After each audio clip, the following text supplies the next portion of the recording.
ये दिशा निर्देश जो महिला एवं बाल विकास मंत्रालय और स्कूली शिक्षा एवं साक्षरता विभाग द्वारा संयुक्त रूप से तैयार किए गए हैं, राज्यों और केंद्र शासित प्रदेशों को सह स्थान प्रक्रियाओं को सुदृढ़ करने का रोड मैप प्रदान करते हैं।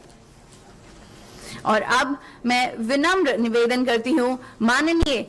महिला एवं बाल विकास मंत्री भारत सरकार श्रीमती अन्नपूर्णा देवी जी से कि वो मंच पर आए और मुख्य संबोधन प्रस्तुत करें।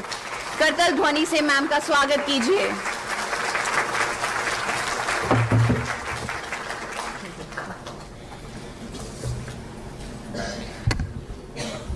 सभी को नमस्कार। आज के इस महत्वपूर्ण और प्रभावी आज के इस कार्यक्रम के अवसर पर माननीय शिक्षा मंत्री आदरणीय श्री धर्मेंद्र प्रधान जी, उपस्थित शिक्षा विभाग के सचिव संजय कुमार जी, महिला बाल विकास विभाग के सचिव अनिल मल्लिक जी, उपस्थित अवर सचिव अर्चना अवस्थी जी, लव अग्रवाल जी सहित शिक्षा विभाग और महिला बाल विकास विभाग के सभी अधिकारीगण, उपस्थित प्रेस मीडिया के सम्मानित साथियों, आज बहुत ही सुखद क्षण है खास करके मेरे लिए कि अक्सर ये हम लोग बात करते थे जब मैं शिक्षा विभाग में थी, आदरणीय शिक्षा मंत्री जी के अंदर में शिक्षा विभाग में जब कभी बैठक होती थी तो हम लोग हमेशा NEP 2020 की चर्चा करते थे और उसमें ये बातें आती थी कोलोकेशन की, बाल वाटिका और आंगनवाड़ी की। तो उसी समय से आदरणीय मंत्री जी के मन में ये भाव था कि ये हम कैसे एक साथ कोलोकेट कर सके और जो NEP का मूल उद्देश्य है उस उद्देश्य को हम आगे बढ़ा सके। और जैसा हम सभी जानते हैं कि माननीय प्रधानमंत्री जी हमेशा कहते हैं 21st सेंचुरी स्किल्स को बढ़ावा देने के लिए, और इसी के तहत NEP 2020 उनके सोच का ही ये परिणाम है कि कैसे हम बच्चों को छोटे से लेकर बच्चों को कैसे उनके भाषा में शिक्षा, खेल खेल में शिक्षा या फिर स्किल की शिक्षा हम दे सके। तो इसी के तहत आज का ये लगभग 34 वर्षों के बाद NEP 2020 आया और उसके बाद से आदरणीय प्रधानमंत्री जी की जो सोच है उस सोच को आगे बढ़ाने के लिए शिक्षा मंत्रालय निरंतर प्रयास कर रहा है और अब साथ में महिला बाल विकास मंत्रालय भी जुड़कर आज का जो कोलोकेशन ऑफ आंगनवाड़ी सेंटर्स का आज जो गाइडलाइन आज हमने अभी जो जारी किया है तो उसके माध्यम से कि कैसे हम साथ में मिलकर एक परिसर में पोषण शिक्षा साथ साथ कर सकें। तो इसी को ध्यान में रखते हुए चूंकि हम सभी जानते हैं कि शिक्षा की मजबूत नींव फाउंडेशनल स्टेज में यानी अर्ली चाइल्डहुड में ही रखी जानी चाहिए। और बहुत से रिसर्च ये साबित भी करते हैं कि बच्चे 6 साल के उम्र तक ही बच्चों का ब्रेन का लगभग 85% ग्रोथ हो जाता है। तो उसको ध्यान में रखते हुए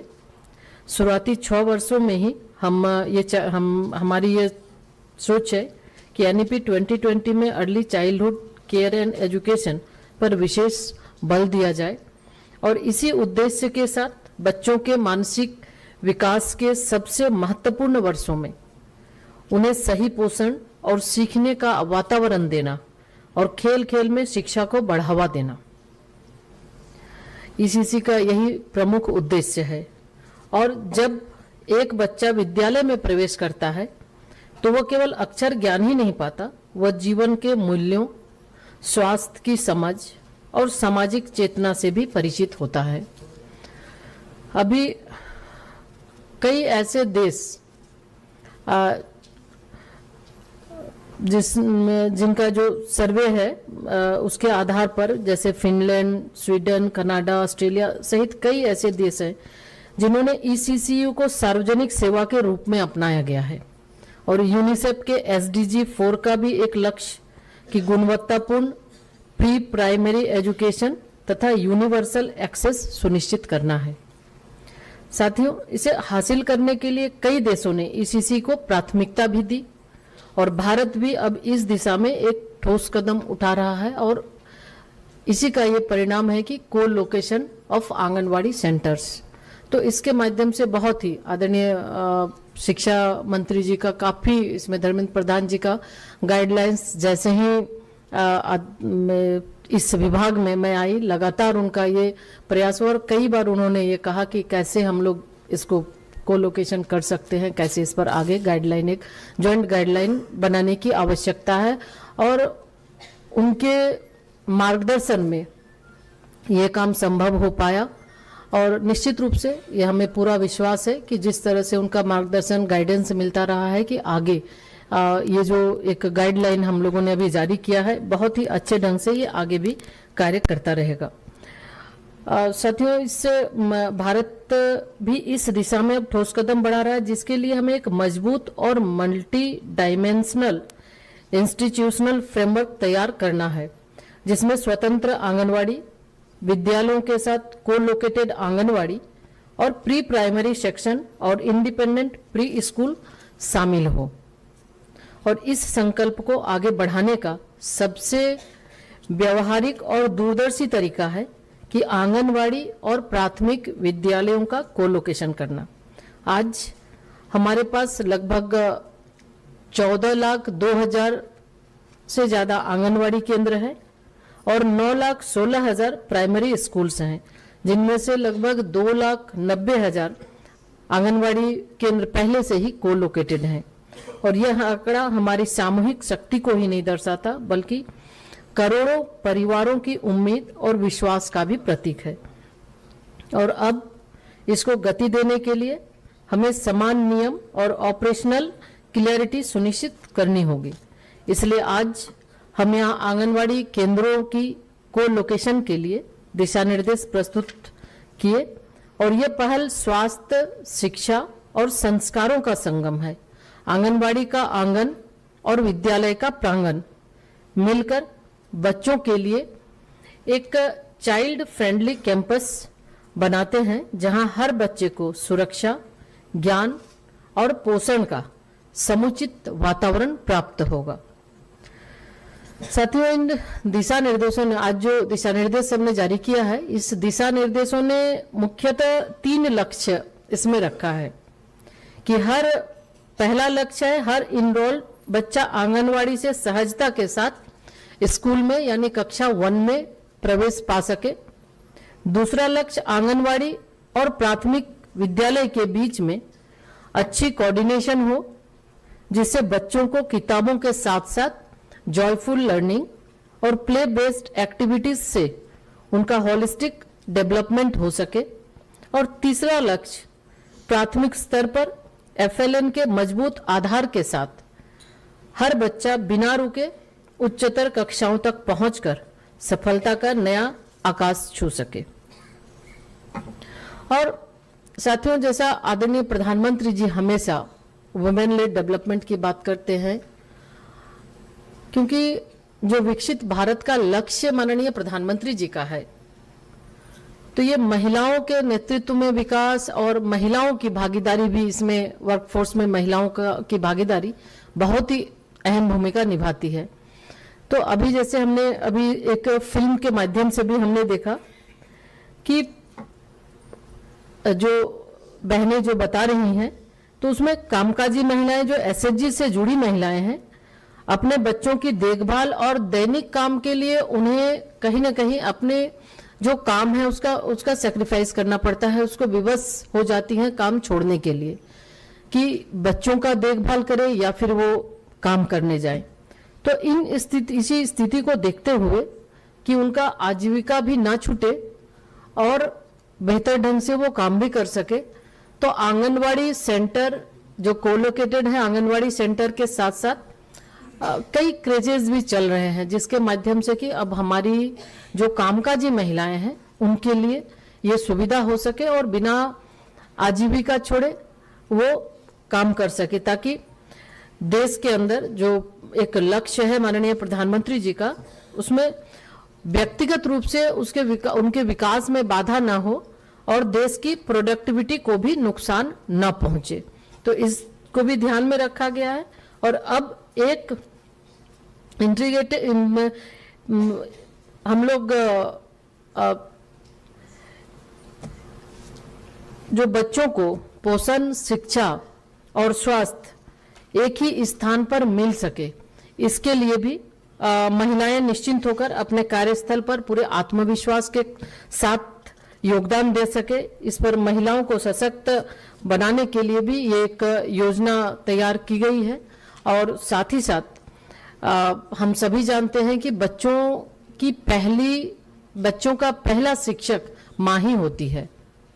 और माँ के साथ साथ पहला शिक्षक उनका परिवार भी होता है। तो इसलिए विद्यालयों के साथ आंगनवाड़ी केंद्रों की कोलोकेशन को सफल बनाने के लिए सरकार के साथ साथ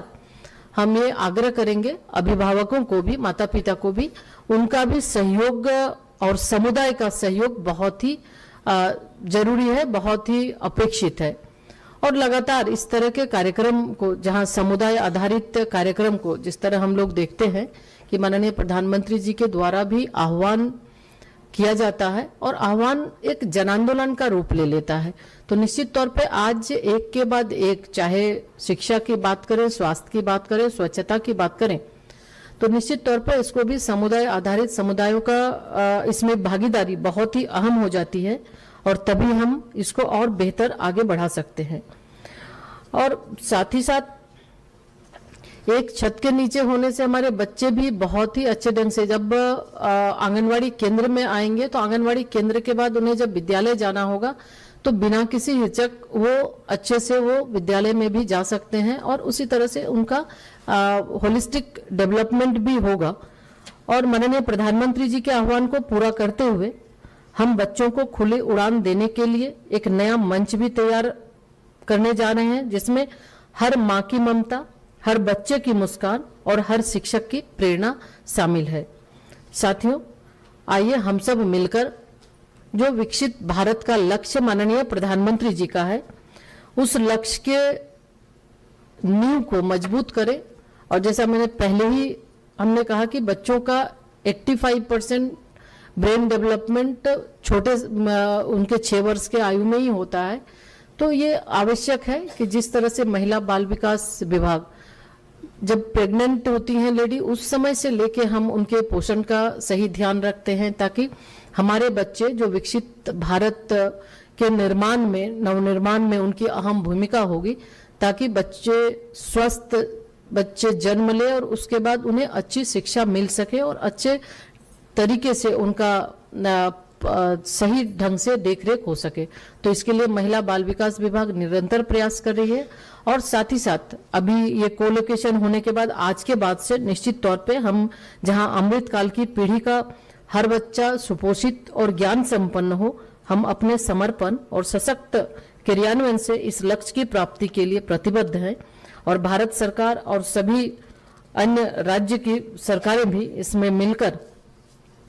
साथ मिलकर आज का जो ये गाइडलाइन है, इसको हम बेहतर ढंग से आगे बढ़ाने के लिए हम प्रयास करेंगे। और आज इस कार्यक्रम में फिर से हम आदरणीय शिक्षा मंत्री श्री धर्मेंद्र प्रधान जी और उनकी पूरी टीम के प्रति आभार व्यक्त करते हैं